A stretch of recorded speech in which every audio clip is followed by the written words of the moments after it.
গণ অধিকার পরিষদের সভাপতি নুরুল হক নূর শারীরিকভাবে এখনও পুরোপুরি সুস্থ নন বলে জানিয়েছেন দলটির সাধারণ সম্পাদক রাশেদ খান।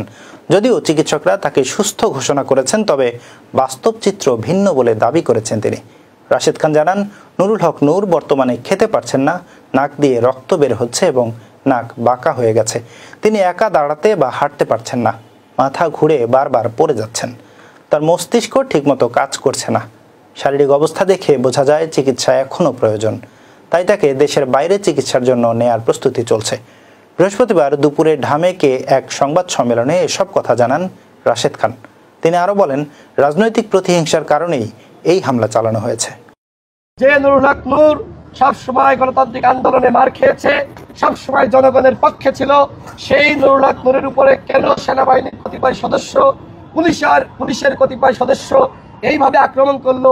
এই প্রশ্ন কিন্তু সেনাবাহিনীর এবং পুলিশ বাহিনীর অনেক সদস্যের, তারা আমাদেরকে ফোন করে আমাদের সাথে যোগাযোগ করে তারা কিন্তু সহমর্মিতা প্রকাশ করেছে। সুতরাং দুটো বাহিনীকে আমরা পুরোপুরি দায়ী করছি না। যারা এই ঘটনার সাথে সম্পৃক্ত, আমরা শুধুমাত্র তাদের বিচার দাবি করছি।